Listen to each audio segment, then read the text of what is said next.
गर्भ गीता। जब श्री कृष्ण माँ के भीतर गूंजते हैं, हर माँ जब पहली बार अपने भीतर एक धड़कन महसूस करती है, वो सिर्फ एक जीवन नहीं, एक ब्रह्मांड को महसूस करती है।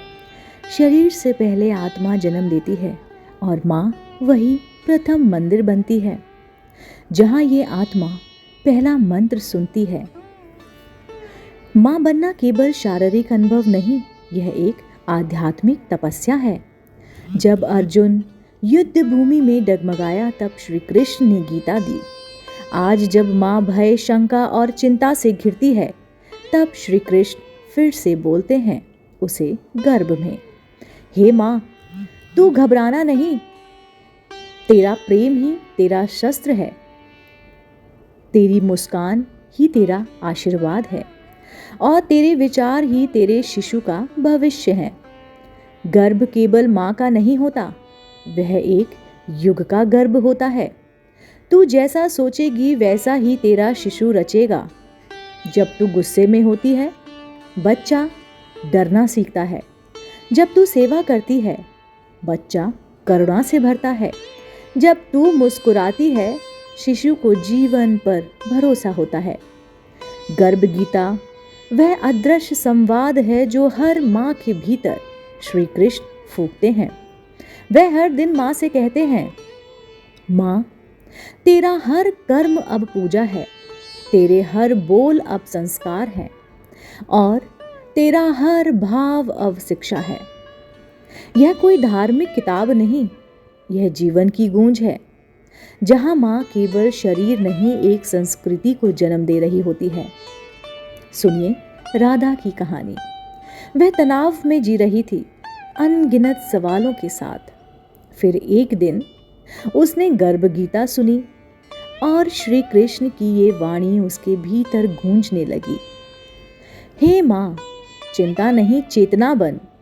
जो तू आज सोचेगी वह तेरे शिशु का चरित्र बन जाएगा। उस दिन से राधा मुस्कुराने लगी। हर दिन वह एक अच्छा विचार सोचती, एक सेवा करती। बच्चा जब जन्मा तो सबने कहा, इसकी आंखों में बहुत शांति है, जैसे किसी संत की हो। यह चमत्कार नहीं, यह माँ की आत्मा का प्रभाव था। नीरा की कहानी सुनाती हूँ।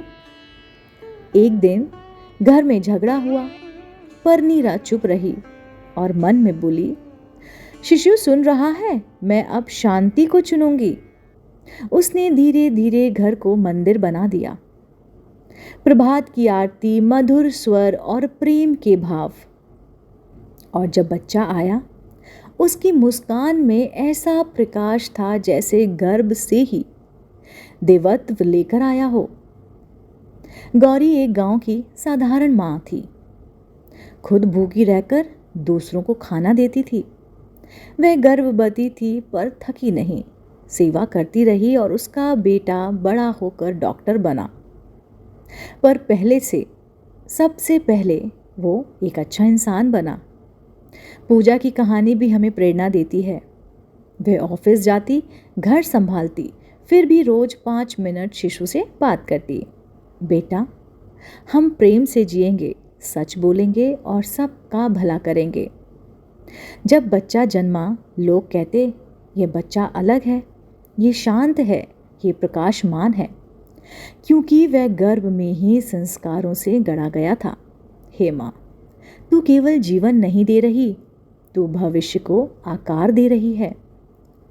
गर्भ एक तपोभूमि है और माँ उसकी यज्ञ कुंड। तेरा मौन भी शिक्षा है, तेरा भोजन भी संस्कार है, तेरे विचार भी दिशा है।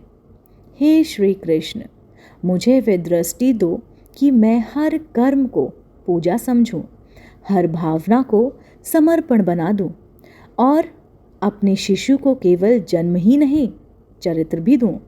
जब 9 महीने पूरे होते हैं, माँ सिर्फ एक बच्चे को नहीं, एक संपूर्ण युग को जन्म देती है। हे मेरे बच्चे, तू मेरी कोख में था, पर मेरी आत्मा में भी था। तू मेरी हर सेवा में था, हर आंसू में, हर मुस्कान में। तू मेरी गीता था और मैं तेरी अर्जुन। गर्भ कोई स्थान नहीं, वह प्रभु की वह भूमि है जहां वह अपने सबसे दिव्य बीज बोते हैं।